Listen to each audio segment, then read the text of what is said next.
Most welcome dear friends on your YouTube channel world English study centre. Dear friends, आप सभी लोगों का, आप सभी नए व्यूवर्स का वर्ल्ड इंग्लिश स्टडी सेंटर के ऑनलाइन प्लेटफॉर्म पे हार्दिक स्वागत है, अभिनंदन है। और दोस्तों, जैसा कि पिछले वीडियो में हम लोगों ने चर्चा की थी पर्सनल प्रोनाउन के बारे में, हमने वहाँ पे कमिटमेंट किया था कि हम लोग दूसरे वीडियो में जो दूसरे नंबर का प्रोनाउन है रिफ्लेक्सिव प्रोनाउन उसे पढ़ेंगे।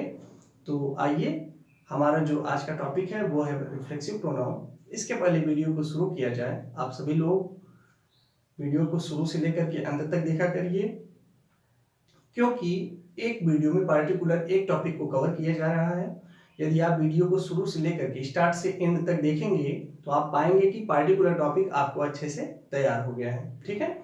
और जो नए व्यूअर्स हैं, मैं उनसे रिक्वेस्ट करता हूँ चैनल को सब्सक्राइब करिए, क्योंकि देखिए, जो आप ये बेल आइकॉन को प्रेस करते हैं तो ये हमारे लिए एक एनर्जी का काम करता है, हमें मोटिवेट करता है आपके लिए डेली वीडियो लाने के लिए।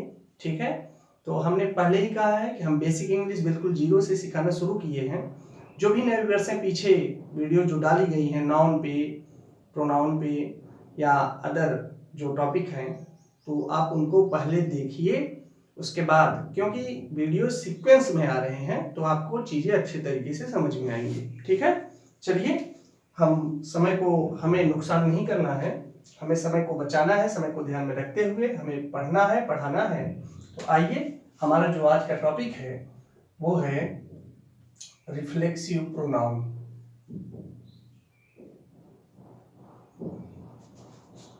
रिफ्लेक्सिव प्रोनाउन, रिफ्लेक्सिव प्रोनाउन को हिंदी में कहते हैं निजवाचक सर्वनाम। देखिए, निज का तात्पर्य होता है जो स्वयं के बारे में बात करे। ठीक है, ठीक है। जो स्वयं की बात करता है वो निज होता है या निजवाचक होता है। तो आइए, इस वीडियो में हम देखते हैं कि रिफ्लेक्सिव प्रोनाउन का डेफिनेशन क्या होगा। आइए देखते हैं, इसका डेफिनेशन सबसे पहले देखते हैं।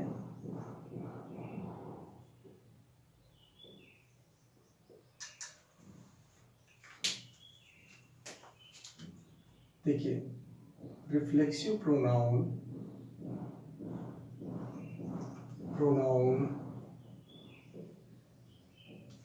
so that the action of the subject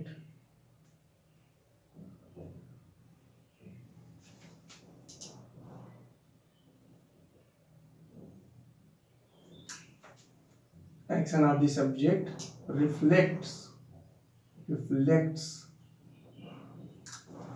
by to the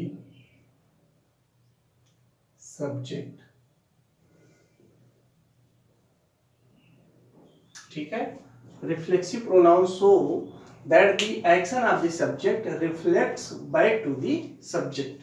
कहने का मतलब है कि सब्जेक्ट जो कार्य करता है या सब्जेक्ट के द्वारा, कर्ता के द्वारा जो कार्य किया जाता है, उस कार्य का प्रभाव उस कर्ता के ऊपर पड़ता है, उस सब्जेक्ट के ऊपर पड़ता है। ठीक है।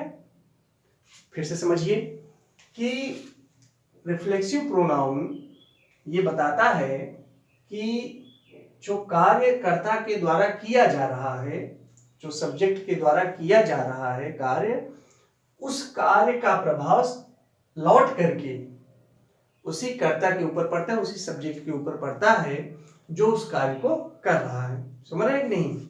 इस चीज को आप अच्छे से समझते रहिए। जैसे एग्जाम्पल की बात करें, क्या होगा इसका एग्जाम्पल?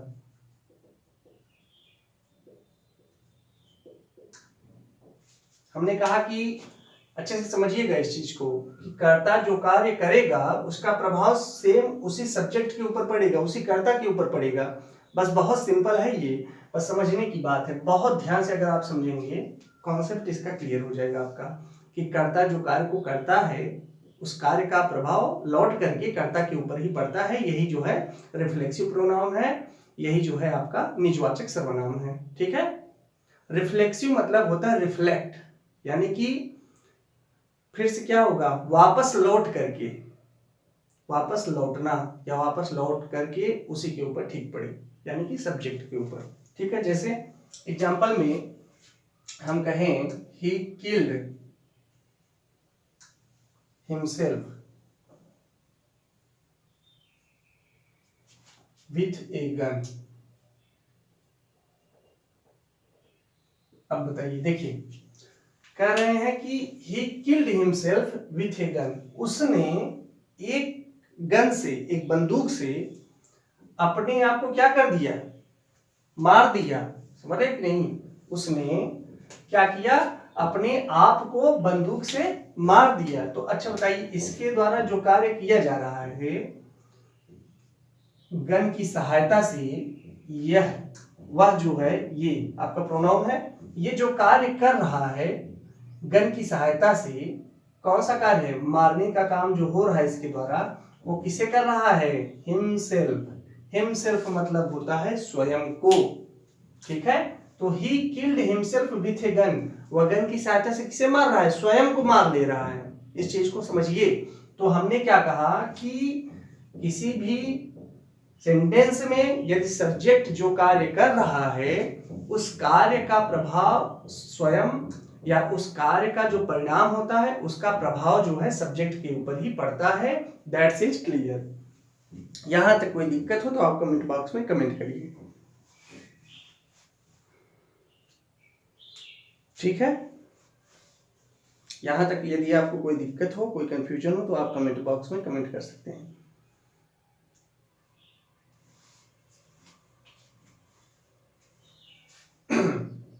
देखिए फिर से समझिएगा, he killed himself with a gun.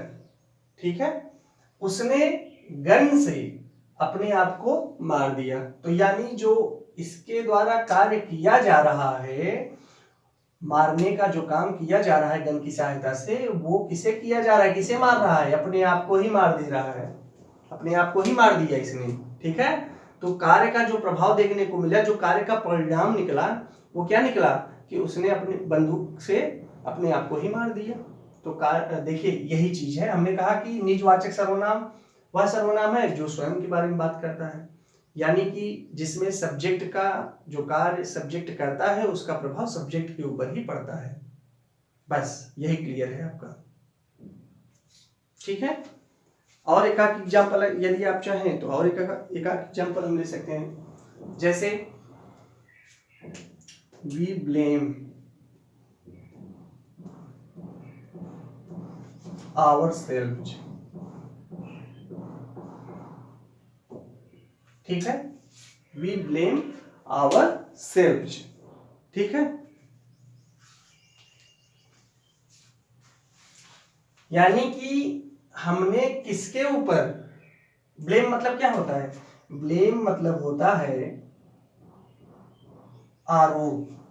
ठीक है, ये क्या कह रहे हैं, we blame our self. Our self जो मतलब होता है अपने आप को ही, समझ रहे नहीं, अपने आप को ही जो है क्या कर रहे हैं, अपने ऊपर ही आरोप को ले रहे हैं। वी ब्लेम आवर सेल्फ, इन्होंने अपने ऊपर ही आरोप लिया।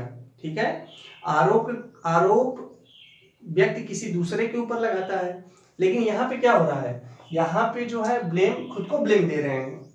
ठीक है, तो कार्य का जो प्रभाव है, जो ब्लेम देने की जो प्रकृति है, या ब्लेम देने का जो कार्य किया जा रहा है, किसके ऊपर किया जा रहा है, आवर सेल्फ। ठीक है, यानी स्वयं के ऊपर किया जा रहा है। मैंने बताया था कि आप जो है, जैसे हमने आपको प्रोनाउन बताया था कि वी का जो पॉजिटिव फॉर्म होगा वो क्या होगा, आवर होगा, आवर्स होगा। समझ रहे नहीं, और जब आवर में yes E V E yes जोड़ दिया जाता है, yes E L V S जोड़ दिया जाता है, तो आवर सेल्फ जो बन जाता है। समझ रहे नहीं, तो ये आपका किसका एग्जांपल हो गया, रिफ्लेक्सिव प्रोनाउन का एग्जांपल हो गया। That's is clear. यहां तक मुझे नहीं लगता है कोई समस्या होनी चाहिए आपको। ठीक है, इस तरीके से आपका ये रिफ्लेक्सिव प्रोनाउन क्लियर होगा। ठीक है, ये आपका रिफ्लेक्सिव प्रोनाउन क्लियर हुआ। इस वीडियो में इतना ही, मिलते हैं नेक्स्ट वीडियो में नए प्रोनाउन के साथ। तीसरे नंबर पे हम पढ़ेंगे रिलेटिव प्रोनाउन को। तो आप सभी लोग वीडियो को शुरू से लेकर के अंत तक देखा करिए, जैसा कि मैं पहले से ही कहता आया हूं। और मैं आपको चैलेंज करता हूं, यदि एक बार आप वीडियो को अच्छे से देख लेंगे, समझ लेंगे, फिर आपको कोई वीडियो, कोई अन्य चीज़ें पढ़ने की आवश्यकता नहीं है। बेसिक इंग्लिश आपको बहुत अच्छे से समझ में आ जाएंगी। कभी आप हफ्ते में 1 दिन 2 दिन फिर से वीडियो को देख लिया करिए, आपका बहुत अच्छे से तैयार हो जाएगा। ठीक है, सारे कन्फ्यूजन दूर हो जाएंगे। हिंदी और इंग्लिश मीडियम दोनों स्टूडेंट्स के को ध्यान में रख करके वीडियो को बनाई जा रही है, समझाया जा रहा है, बताया जा रहा है। हिंदी का भी प्रयोग किया जा रहा है, इंग्लिश का भी प्रयोग किया जा रहा है, जिससे आपको समझने में किसी प्रकार की समस्या ना हो। समझ रहे हैं कि नहीं आप सभी लोग? और वर्ल्ड इंग्लिश स्टडी सेंटर आपके लिए, आपके हित के लिए, आपकी सफलता के लिए सदैव आप समर्पित था, है और आगे भी रहेगा। आप लोग ज़्यादा से ज़्यादा चैनल के बारे में लोगों को बताइए।